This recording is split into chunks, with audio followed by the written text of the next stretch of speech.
शाम का वक्त था।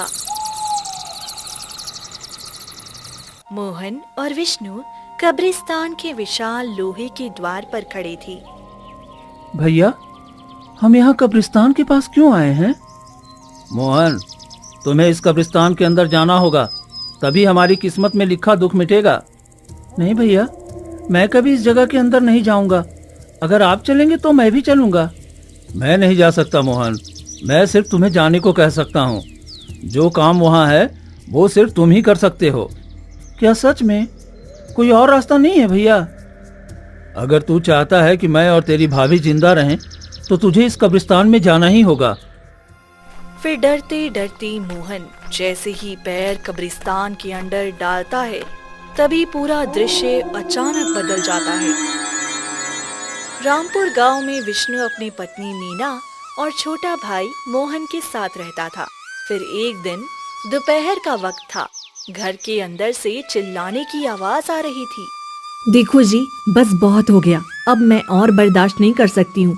मैं आपको कितनी बार कह चुकी हूँ कि अपने छोटे भाई को घर से निकाल दो। अगर आपने उसे घर से नहीं निकाला तो मैं ये घर छोड़कर चली जाऊंगी।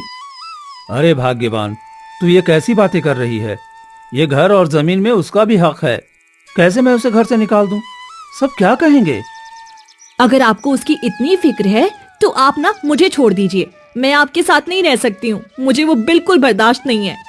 अच्छा ठीक है भाग्यवान, अगर तू कहती है तो मैं कुछ सोचता हूँ और उसे किसी न किसी तरीके से हम अपने घर से निकाल कर ही रहेंगे।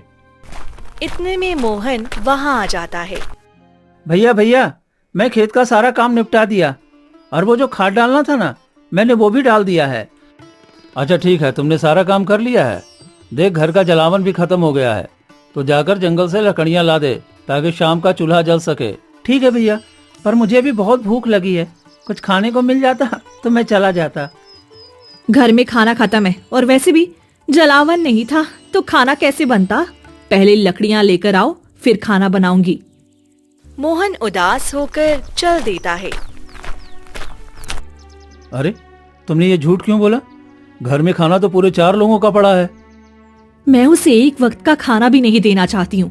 आपको इतनी फिक्र हो रही है तो आप खुद ही बनाकर उसे खिला लो। मीना गुस्से में चली जाती है।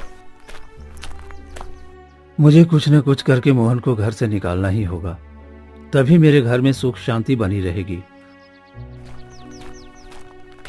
विष्णु बाहर निकलता है। उसी वक्त 2 गांव वाले बात करते दिखाई देते हैं।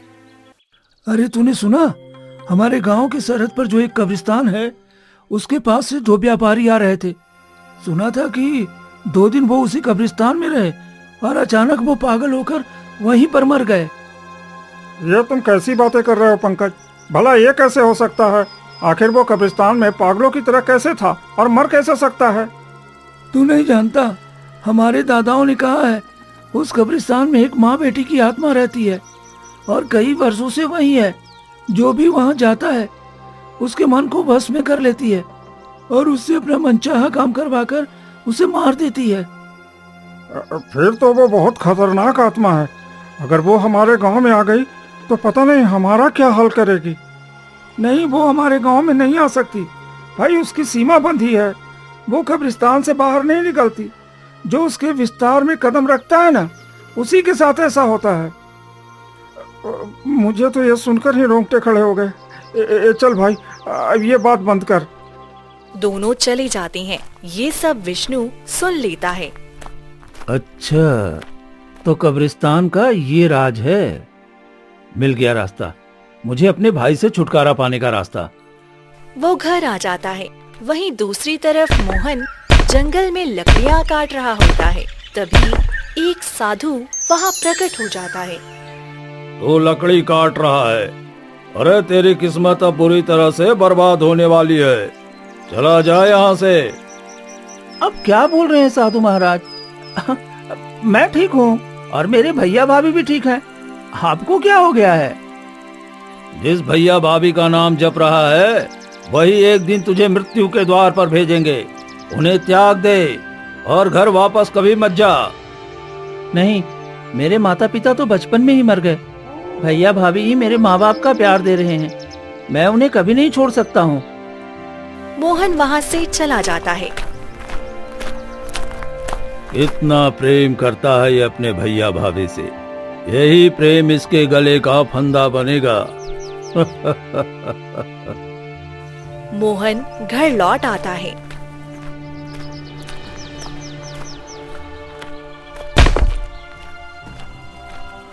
भैया ये देखिए, लकड़ियाँ ले आया हूँ।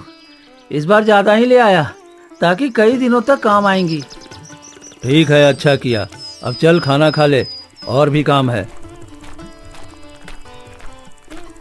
मीना एक रोटी और सूखा प्याज रख देती है। भाभी सब्जी नहीं है, प्याज के साथ रोटी कैसे खा पाऊंगा? सब्जी खत्म है और खरीदने के पैसे भी नहीं है। अगर खाना है तो खा, नहीं तो भूखे रहो। मीना गुस्से में चली जाती है।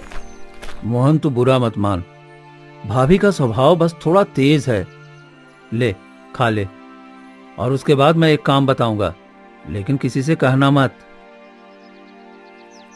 नहीं भैया, मैं किसी को नहीं बताऊंगा। बताइए ना क्या करना है। कल सुबह मेरे पास आ जाना। विष्णु कमरे में जाता है। क्या बात कर रहे थे? उसे कल सुबह क्यों बुला रहे हो? तुम हमेशा चाहती थी ना कि मोहन को खुद से दूर कर दूं, उसे घर से निकाल दूं, तो मैं सब तैयारी कर चुका हूं। कल के बाद वो कभी हमारे आसपास नहीं भटकेगा। क्या सच में ऐसा करने वाले हो? बताओ तो सही। वो गांव वालों से सुना है कि गांव की सीमा पर जो कब्रिस्तान है, वहां जो भी कदम रखता है वो 2 दिन में मर जाता है। हम कल मोहन को उसी कब्रिस्तान में भेजेंगे, बस देखते जाओ। ये तो बहुत खुशी की बात है। मुझे बेसब्री से कल का इंतजार रहेगा। दोनों सो जाते हैं। उधर मोहन, हे भगवान, मेरे घर की हालत कितनी खराब है। मुझे ये सूखा खाना भी नहीं खाया जा रहा।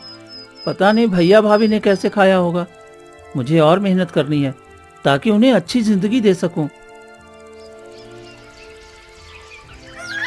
अगली सुबह होते ही मोहन उठ जाता है और विष्णु के पास जाता है कि इतने में ही जमींदार आ जाता है और जोर जोर से चिल्लाने लगता है। अरे विष्णु, अरे क्या कर रहा है? चल उठ, घर के बाहर आ। अगर तूने इस बार मेरे पैसे नहीं दिए ना, तो देखना मैं तेरी पत्नी को उठाकर ले जाऊंगा और उससे घर का सारा काम करवाऊंगा। तभी विष्णु घर से बाहर आता है। क्या हुआ जमींदार साहब, आप क्यों परेशान हो रहे हो? अरे तुम्हें याद नहीं है क्या? हाँ, तुमने पिछली बार मुझसे कर्ज लिया था और कहा था कि इस बार तुम फसल बेचकर मुझे सारा कर्ज चुका दोगे, लेकिन तुमने इस बार भी मेरा पैसा वापस नहीं दिया है। नहीं, ऐसा मत करिए, मैं आपके पैसे चुका दूंगा। बस हमें कुछ समय का मोहलत और दे दीजिए। मैं तुम्हें बस 2 दिन का और वक्त दे रहा हूँ। अगर 2 दिन के अंदर तुमने मेरे पैसे वापस नहीं किया तो देखना तुम्हारी पत्नी मेरी हवेली पर होगी।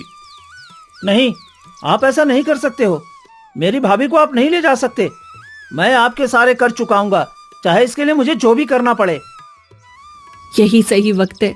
अब मुझे थोड़ी प्यार से बात करनी चाहिए, तभी ये जाने के लिए उस कब्रिस्तान में तैयार होगा। ठीक है, मैं जाता हूँ, लेकिन 2 दिन के बाद फिर मैं वापस लौटूंगा। इतना कहकर जमींदार वहाँ से चला जाता है और विष्णु वहीं पर जमीन पर बैठकर रोने का नाटक करने लगता है। हे भगवान, मैं कैसा आदमी हूँ। मैं अपने ना भाई का ध्यान रख पा रहा हूँ, ना ही अपनी पत्नी का ध्यान रख पा रहा हूँ। मेरे जैसा नालायक पति होने और न होने से कोई फर्क ही नहीं पड़ता। हे भगवान, मुझे उठा ले भगवान, मुझे उठा ले। नहीं भैया, ये आप कैसी बातें कर रहे हैं? आपको कुछ नहीं होगा, मैं वो सारा पैसा चुका दूंगा। 2 दिन में हम वो पैसे कैसे चुकाएंगे? मुझे बचा लो मोहन, मैं जमींदार के साथ नहीं जाना चाहती हूँ। मुझे नहीं जाना है, मेरी रक्षा करो। मैं क्या करूं भैया? अगर कोई उपाय है तो बताइए, मैं वो करने के लिए तैयार हूँ। भाई, मुझे एक चीज का पता चला है। हमारे गांव के सरहद पर जो कब्रिस्तान है ना, उसी के नीचे एक कब्र होगा। उसी के नीचे ढेर सारा खजाना छुपाया गया है। हमारे राजा ने अपना खजाना सुरक्षित रखने के लिए उस कब्रिस्तान में छुपाया है। मुझे ये पता चला एक गुप्तचर से। अगर तू किसी तरह से उस खजाने को ले आता है तो हमारी ये सारी मुश्किलें दूर हो जाएंगी। हम जमींदार का पैसा भी दे देंगे, हमारी पत्नी भी बच जाएगी और हमारी ये सारी गरीबी भी दूर हो जाएगी। लेकिन मैं क्या करूं? मैं चाह कर भी नहीं जा सकता। अगर मैं गया तो सभी को शक हो जाएगा और मुझे इसकी कड़ी सजा मिल जाएगी। अगर तू गया तो मैं ये बात किसी को नहीं बताऊंगा और फिर हमारी सारी परेशानियां दूर हो जाएंगी। हाँ मोहन, अब हमारी उम्मीद सिर्फ तुमसे ही है। अगर तुम नहीं गए तो पता नहीं हमारे साथ क्या होगा। तुम मेरे बेटे जैसे हो, अपनी माँ की रक्षा के लिए इतना तो कर ही सकते हो। भाभी, मैं आपको और भैया को कुछ नहीं होने दूंगा। मैं जरूर जाऊंगा। इतना कहकर मोहन वहाँ से निकल पड़ता है। तभी विष्णु और मीना जोर जोर से हंसने लगते हैं। देखा मीना मेरी चाल? मैंने ही जमींदार को धमकी देने के लिए कहा था। इसके बदले में जमींदार को पूरे 1000 रुपए दिए हैं। अब देखो मेरा काम कितना आसान हो गया। आपने इतने बड़े जमींदार को यह नाटक करने के लिए मना कैसे लिया? अरे तू नहीं जानती, जमींदार मेरा बहुत अच्छा दोस्त है। अरे हम दोनों बचपन के लंगोटिया यार हैं, तो ये मेरे लिए तो इतना कर ही सकता था। अब देखो ना, न चाहकर भी उस कब्रिस्तान के पास मोहन जरूर जाएगा और फिर हमेशा हमेशा के लिए हमें उससे छुटकारा मिल जाएगा। मान गए जी आपके शैतानी दिमाग को। मैंने तो सोचा था कहीं सच में आपने जमींदार से कर्ज लिया होगा, इस वजह से वो ऐसा कर रहा है। नहीं, मैं कर्ज भला क्यों लूंगा? अरे हमारे पास इतनी जमीन है, घर है, फसल होती है। अब ये सारी जमीन, ये सारा घर और जितना माँ का जेवर है ना, वो सब अब तुम्हारा है। अब तो तुम खुश हो ना? हाँ? हाँ हाँ जी, क्यों नहीं, खुश रहूंगी। भला इतना खुशी का तोहफा आपने मुझे दिया है, मैं खुश क्यों नहीं रहूंगी।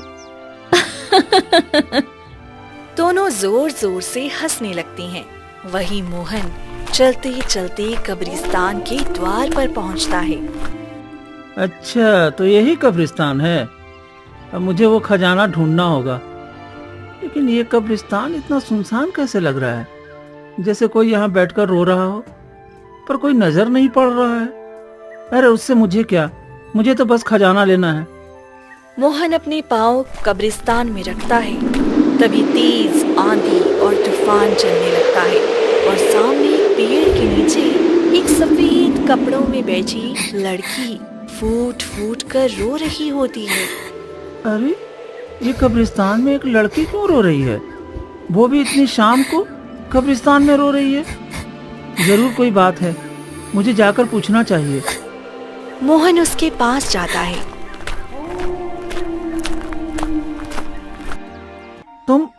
तुम कौन हो? इतनी शाम को यहाँ क्या कर रही हो और रो क्यों रही हो? मेरा नाम माया है और मेरे पिताजी मर गए हैं। इस दुनिया में मेरा कोई नहीं है। इसी वजह से मैं अपने पिताजी की कब्र के पास आकर हर शाम रोती हूँ। अब जो जाने वाला है उसके लिए रोने से क्या फायदा है? तुम्हारे पिता अब दुनिया में नहीं है, ये जानकर मुझे बहुत अफसोस हुआ। लेकिन मत रहो और घर चली जाओ। मेरा कोई घर नहीं है, मैं कहीं नहीं जाना चाहती हूँ। क्या आप मुझे अपनी बहन बनाओगे और क्या आप मेरा भाई बनोगे?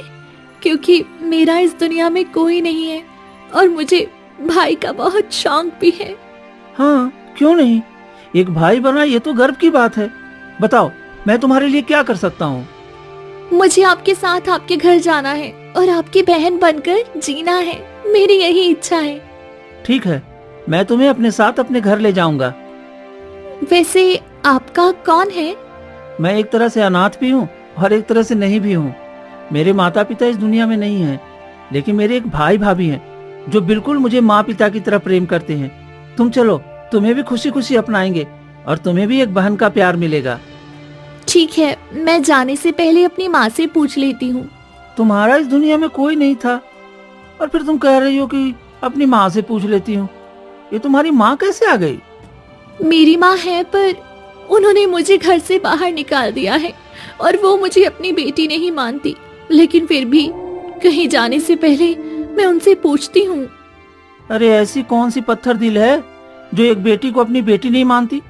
सच में तुम्हारे साथ बहुत बड़ा अन्याय हुआ है, और तुम सच में अपने आप को अनाथ समझ रही होगी। वैसे कहाँ है तुम्हारा घर? चलो चलते हैं। बस यही कब्रिस्तान में ही है, उधर थोड़ा अंदर चलो, फिर मेरी माँ का घर मिल जाएगा। कब्रिस्तान में है तुम्हारा घर? अच्छा ठीक है, चलो चलते हैं। मोहन माया के पीछे पीछे थोड़ा और अंदर जाता है। तभी एक कोने में बहुत ही बड़ा और सुंदर महल दिखता है। अरे इतना बड़ा और सुंदर घर, वो भी कब्रिस्तान में, और ये अपने आप को अनाथ कह रही है। भैया आप यहीं बैठो, मैं आपके लिए कुछ खाने को ले आती हूँ। आप बहुत भूखे होंगे ना? हाँ, मैं कई घंटे से सफर कर रहा हूँ, मुझे भूख तो लगी है। अगर कुछ मुझे मिल जाता तो अच्छा ही रहता। फिर माया घर के अंदर चली जाती है और कुछ ही देर में तरह तरह के पकवान लेकर बाहर आती है। अरे ये अपने घर से इतना सारा पकवान लेकर आई है, ये तो मैंने कभी देखा भी नहीं था। और ये अपने आप को अनाथ और गरीब कह रही है। अगर इसकी माँ इससे नफरत करती तो इतना सारा पकवान घर में लाकर कैसे दे सकती है? जरूर मुझसे कुछ छिपा रही है, मुझे इसका पता करना होगा। भैया आप यहाँ थोड़ी देर बैठी हैं, मैं अपना कुछ सामान लेकर आ जाती हूँ, क्योंकि मैं ऐसे खाली हाथ तो नहीं जा सकती ना आपके साथ। फिर कुछ ही देर में एक औरत वहाँ आती है।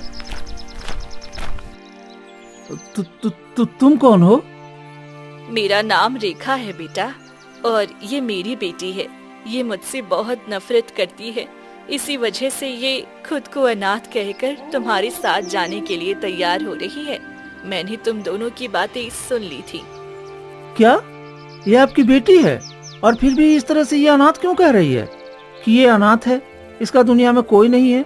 और आप अपनी बेटी को भला घर से कैसे निकाल सकते हो, वो भी रात के समय में? नहीं, मैंने इसे घर से बाहर नहीं निकाला। ये बस मुझसे नफरत करती है। ये अपने पिता की मौत का जिम्मेदार मुझे समझती है, इसी वजह से ये मेरे साथ रहना नहीं चाहती और यहाँ से जाना चाहती है। पर मैं क्या कर सकती हूँ, इसमें मेरी क्या गलती है? तो ये तो बहुत ही गलत हुआ है, उसे बहुत बड़ी गलतफहमी हुई है, उसे तो आपको दूर करना चाहिए। मैं चाहकर भी उसकी गलतफहमी कभी दूर नहीं कर सकती। उसे बचपन से ही एक भाई बहुत पसंद था और वो अपना भाई पाना चाहती थी, लेकिन मैं उसकी ये इच्छा पूरी नहीं कर पाई। उससे पहले मेरे पति का देहांत हो गया था, इसी वजह से वह मुझसे नफरत करती है कि मैंने उसके पिता को मार दिया और उसे एक भाई भी नहीं दिया। इसी वजह से वह मेरे साथ रहना नहीं चाहती और बहुत नफरत करती है। बेटा तुम अभी यहीं आराम कर लो, क्योंकि देखो इससे आगे जाओगे तो रात का समय, और रात के समय कब्रिस्तान के बाहर नहीं जाना चाहिए, क्योंकि कब्रिस्तान के अंदर सुरक्षित रहता है और इसके बाहर जाते ही पता नहीं क्या क्या घटना तुम्हारे साथ हो जाएगी। तुम यहीं हमारे ही घर में सो जाओ, सुबह चले जाना। ठीक है, मैं सुबह ही चलूंगा, मैं तब तक यहीं सो जाता हूँ। फिर मोहन सो जाता है। तभी आधी रात को जैसे ही 12 बजते हैं,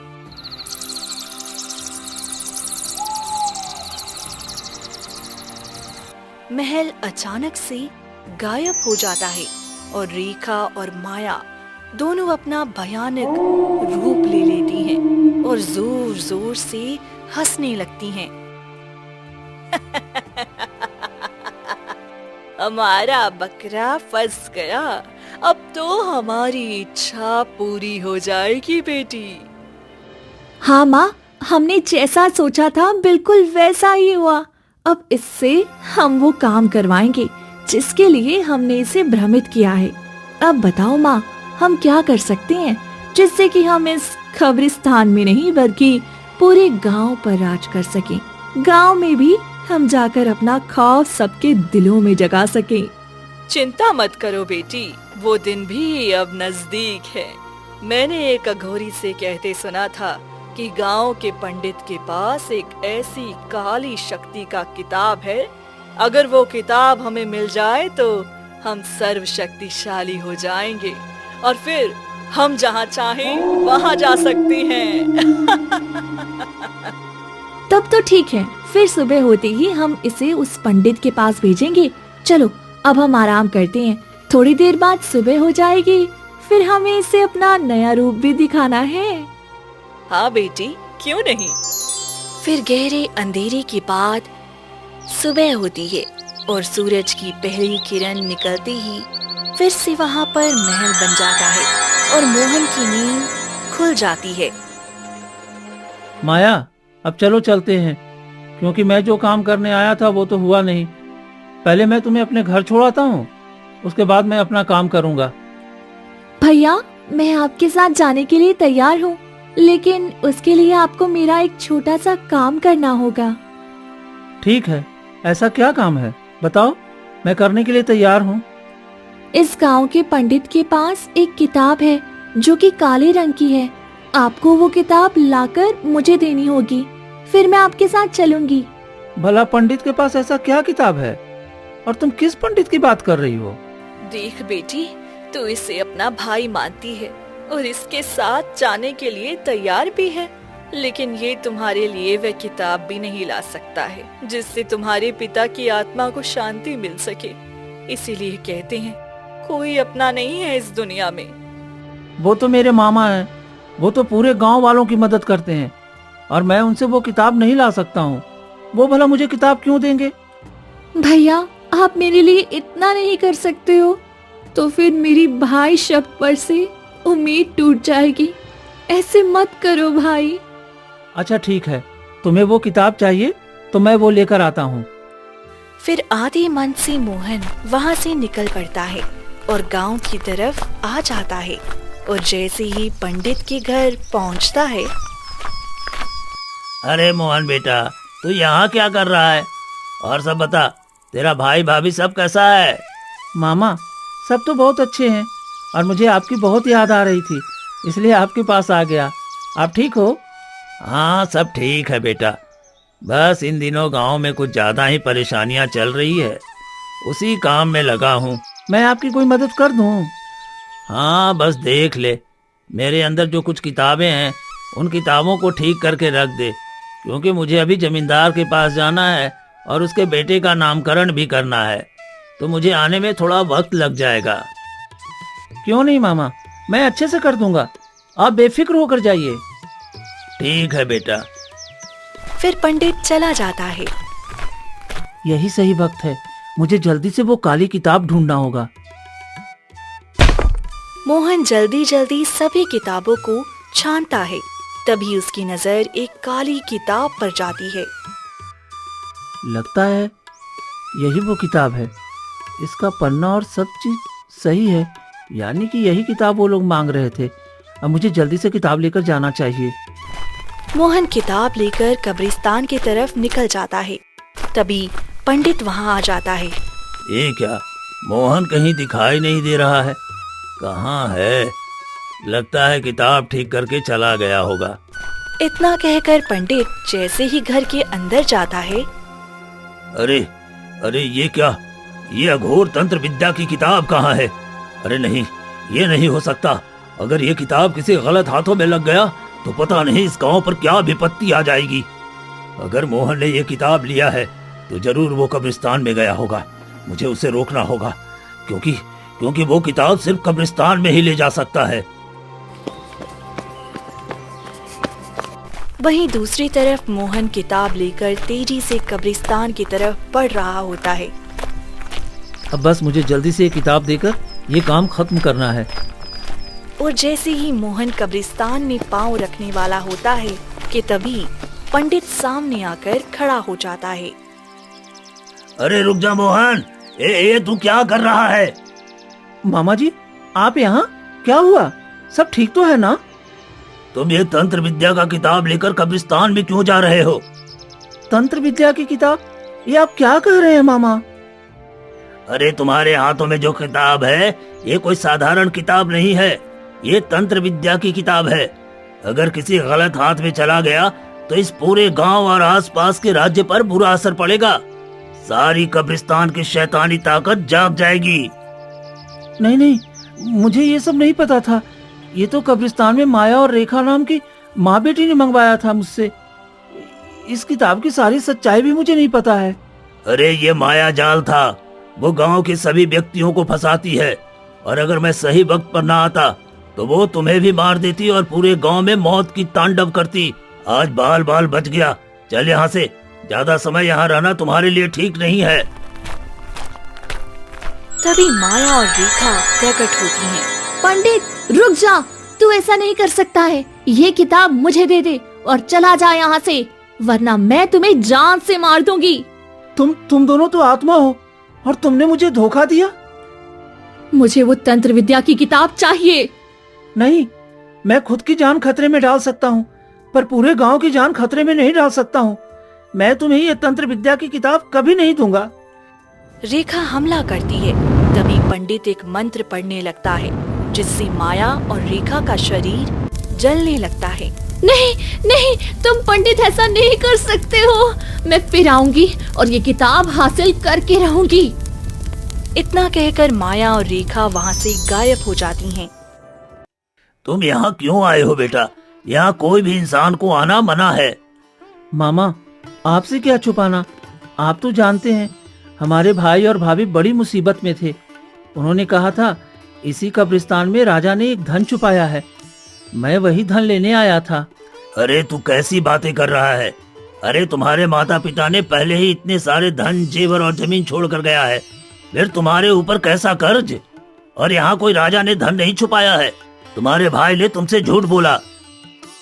लेकिन वो जमींदार आकर मेरे भाई को धमकी दिया कि 2 दिन में वो पैसे नहीं देगा तो वो भाभी को उठा करके ले जाएगा। सच में तुम्हारा भाई और भाभी इतना लालची हो सकता है, मैं कभी सोच भी नहीं सकता। अरे उसने खेल खेला है तुम्हारे साथ। आप क्या कह रहे हैं मामा? तुम चलो मेरे साथ। तेरे माता पिता पूरे गांव के सबसे अमीर व्यक्ति थे और उन्होंने बहुत धन जोड़ा है। वो लोग तुम्हें मार कर वो सारा धन हड़पना चाहते होंगे, इसी वजह से उन्होंने ऐसा किया है। नहीं, भैया भाभी मुझसे बहुत प्रेम करते हैं, मेरे साथ ऐसा नहीं कर सकते। फिर तुम चलो मेरे साथ। पंडित मोहन को लेकर विष्णु के पास जाता है। वहीं घर के अंदर विष्णु और मीना हंस हंस के बातें कर रही थी। मीना, अब तो मोहन हमेशा हमेशा के लिए मर गया होगा। हाँ जी, कितने गांव वालों की लाश उठी है, अब बचने की कोई उम्मीद ही नहीं है। वह भी मर चुका होगा। अब माँ जी का जितना भी जेवर है और ये जमीन, घर सब हमारा हो गया। हाँ, अब हम इस गांव के सबसे धनी व्यक्ति बन गए हैं और हमारे भाई को पता भी नहीं है कि वो गया है धन लाने। अरे वहाँ कोई धन भी नहीं है और न ही हमारे पास कोई कर्जा है। अरे ये तो बस हमने ये जमीन और घर और जेवर रखने के लिए ऐसा नाटक किया था। तभी मोहन गुस्से में विष्णु के सामने जाता है। भैया भाभी, आप दोनों को बिल्कुल भी शर्म नहीं आई? आप दोनों ने हमारे साथ इतना बड़ा खेल खेला। अगर आप लोगों को धन और जेवर चाहिए था तो आप पहले एक बार मुझसे कहकर देखते, मैं खुशी खुशी धन और जेवर दे देता। लेकिन आपने मेरा विश्वास तोड़ा, मुझे कहीं का नहीं छोड़ा। मैं आपको कभी माफ नहीं कर सकता, कभी नहीं। सच में विष्णु, तू एक बड़ा भाई होकर इतना घिनौना काम करेगा, मुझे भी यकीन नहीं था। शुक्र है कि मैं मोहन को सही सलामत बचा लिया। मामा जी, मुझे माफ कर दीजिए, मुझसे गलती हो गई, मैं लालच में आ गया था। माफी क्यों मांग रहे हो जी? हमने मेहनत किया है और हमने ये सारा धन बचा के रखा है, तो ये हमारा ही है। हम इसे पाने के लिए जो भी किए उसमें हमें कोई अफसोस नहीं होना चाहिए। मेरी बहन ने एक वसीयत बनाकर मुझे दिया था कि अगर दोनों भाई में झगड़ा हो तो मैं वो वसीयत मोहन के नाम कर दूंगा। अब कानूनी तौर पर मोहन को वो वसीयत मिलेगी, जिससे कि जितने भी जमीन और जेवर हैं मेरी बहन की, सब पर मोहन का बराबरी का अधिकार होगा। मोहन, चलो, अब तुम्हें इस घर में रहने की जरूरत नहीं है। तुम मेरे साथ मेरे घर में रहोगे जब तक तुम्हारा बंटवारा ना हो जाए। मोहन रोते हुए वहाँ से चला जाता है और पंडित के साथ रहने लगता है। कुछ दिन में बंटवारा होने के बाद दोनों भाई में बराबर बराबर सभी चीजें बांट दी जाती हैं और गांव की एक अच्छी लड़की देखकर शादी करके मोहन खुशी खुशी रहने लगता है।